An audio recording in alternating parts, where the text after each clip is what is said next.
എന്നും എൻ്റെ ഒരുവിധ സമയമൊക്കെ പോകുന്നത് ഇന്നിപ്പോൾ എന്താ ഉണ്ടാക്കുക ഇതാലോചിച്ചുകൊണ്ടാണ് കേട്ടോ. ഫ്രിഡ്ജ് തുറന്നപ്പോഴോ തക്കാളിയില്ല ഉള്ളിയും ഇല്ല. തിരിഞ്ഞു നോക്കിയപ്പോൾ ഇന്നലെ നമ്മൾ ഇഫാ ചിക്കൻ ഉണ്ടാക്കിയപ്പോൾ ബാക്കി വന്ന കുറച്ച് ഫ്രഷ് ക്രീം.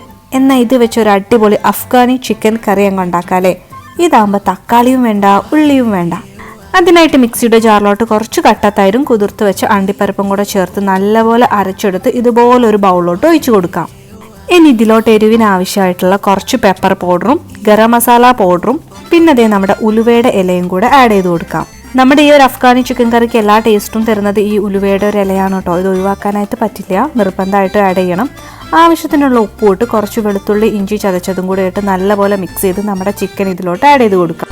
1-2 മണിക്കൂർ ഒന്ന് റെസ്റ്റ് ചെയ്യാനായിട്ട് വെക്കാം. നല്ലപോലെ മസാലയൊക്കെ ഒന്ന് പിടിക്കട്ടെ. അത് കഴിഞ്ഞ് നമുക്ക് ചെറുതായിട്ടൊന്ന് ഫ്രൈ ചെയ്തെടുക്കാം.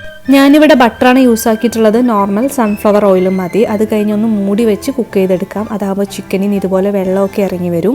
ചിക്കൻ നല്ലപോലെ കുക്കായ ശേഷം ബാക്കി വരുന്ന ആ ഒരു ഗ്രേവി കൂടി ഞാൻ ആഡ് ചെയ്ത് കൊടുക്കുന്നുണ്ട്. നമ്മുടെ ഗ്രേവിക്ക് ആവശ്യമായിട്ടുള്ള വെള്ളം കൂടെ ആഡ് ചെയ്ത് കൊടുക്കാം കേട്ടോ.